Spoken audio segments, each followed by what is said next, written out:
नमस्कार मित्रों, आज मैं मूविंग एवरेज के बारे में आपको जानकारी दूंगा। मूविंग एवरेज जानने से पहले हमें नॉर्मल एवरेज के बारे में मालूम होना भी ज़रूरी है।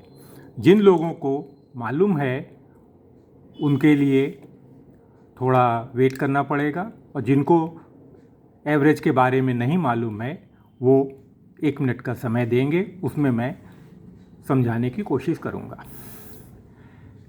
अगर किसी वस्तु के या किसी शेयर का प्राइस डेली प्राइस हमें मालूम है तो वो उस प्राइस को हम एक तरफ नोट करते जाते हैं और 7 डेज़ के लिए मान लीजिए हमको एवरेज निकालना है कि 7 डेज़ में हमारा डेली प्राइस कितना, डेली उसका कितना एवरेज है। उसके लिए हम टोटल अमाउंट को नंबर ऑफ़ डेज से डिवाइड कर देते हैं तो हमें साधारण एवरेज मिल जाता है। जैसे 7 डेज़ एवरेज के लिए total amount divided by total number of days average price आपको मिल जाता है।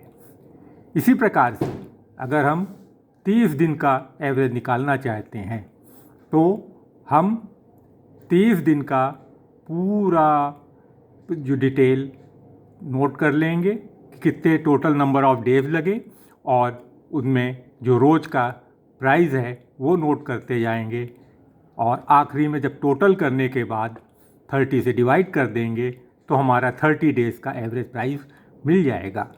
30 डेज़ एवरेज प्राइस यहाँ पे निकालने के लिए टोटल 3460 को 30 से डिवाइड करते हैं तो 30 डेज़ का ये एवरेज प्राइस मिल जाता है। तो आशा है एवरेज प्राइस के बारे में अब आपको क्लियर हो गया होगा। अब मैं आपको मूविंग एवरेज के बारे में बताता हूँ। डिफरेंस क्या है आप देखिए। एवरेज प्राइस में हमने क्या बताया कि 7 डेज़ अगर हैं तो उन दिनों में जितना भी प्राइस फ्लक्चुएशन हुआ है सब वो नोट करते जाएंगे और आखिरी में 7 से डिवाइड कर देते हैं, हमें एवरेज मिल जाता है। मूविंग एवरेज में क्या होगा? मूविंग एवरेज में हम लेटेस्ट 7 डेज़ लेंगे, यानी कि आप देखिए इसमें फर्स्ट को मैंने छोड़ दिया, फर्स्ट को छोड़ दिया और लास्ट 7 ये यहाँ से लेके यहाँ तक 8 हमने यानी फर्स्ट को छोड़ दिया और 8 जो लेटेस्ट मूवी एवरेज है उसको मैंने एवरेज प्राइस है उसको मैंने ले लिया और उसका एवरेज निकालते हैं तो ये हमारा मूविंग एवरेज होता है। इसी प्रकार और आगे बढ़ेंगे तो हम फर्स्ट सेकंड को छोड़ देंगे और ये 9 को ले लेंगे। ये आप इसमें देखिए 3rd वीक में ऐसा हुआ। इसी प्रकार 4th वीक में हम आप फर्स्ट 4 को छोड़ के लास्ट में 3 ऐड कर लेंगे। तो इस प्रकार से हम जो मूविंग एवरेज है ये कैलकुलेट करते हैं। आजकल सॉफ्टवेयर इतने एडवांस सब आ गए हैं कि आपको कैलकुलेशन सीखने की ज़रूरत नहीं है, लेकिन इंट्रोड्यूस कराने के लिए कि आखिर मूविंग एवरेज में और नॉर्मल एवरेज में डिफरेंस क्या होता है, इसके लिए ये ज़रूरी था। और मूविंग एवरेज का इतना ज़्यादा इस्तेमाल होता है शेयर मार्केट में, हमारे ख्याल से लगभग सभी जो एक्सपर्ट्स हैं इस मार्केट में वो सभी मूविंग एवरेज का तो इस्तेमाल करते ही हैं, साथ में दूसरे इंडिकेटर्स का भी इस्तेमाल करते हैं।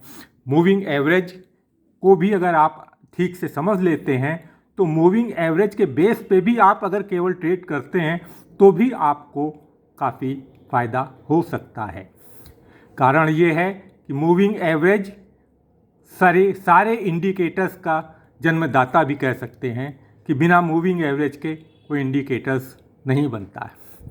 इस प्रकार हम मूविंग एवरेज के बारे में इंट्रोडक्शन आपको मैंने दिया और आशा करते हैं आपको मूविंग एवरेज के बारे में कुछ जानकारी हुई है और आगे मूविंग एवरेज को कैसे सॉफ्टवेयर के थ्रू हमको लगाना है, क्या क्या मूविंग एवरेज में हमको एडवांटेज मिलते हैं, कैसे आइडेंटिफाई किया जाता है, कैसे एरिया ऑफ रेजिस्टेंस निकालते हैं, कैसे सपोर्ट निकालते हैं, ये सारी जानकारी मैं एक के बाद एक देना चाहूँगा, क्योंकि मैं ये चाहता हूँ कि जिन लोगों को शेयर मार्केट में नुकसान हो रहा है, मेरे भाई अब आगे से नुकसान कम से कम हो, फ़ायदा ज़्यादा से ज़्यादा हो, ये मेरा प्रयास है। आशा करते हैं आप लोगों का प्यार इसी प्रकार मिलता रहेगा। और यदि आपको हमारे वीडियो में कुछ भी अच्छा लगा है, कुछ भी समझ में आ रहा है, तो विनम्र निवेदन है कि यदि आपको वीडियो में दी गई जानकारी अच्छी लग रही है तो कृपया लाइक करें, शेयर करें, सब्सक्राइब करें और बेल आइकन को प्रेस करें।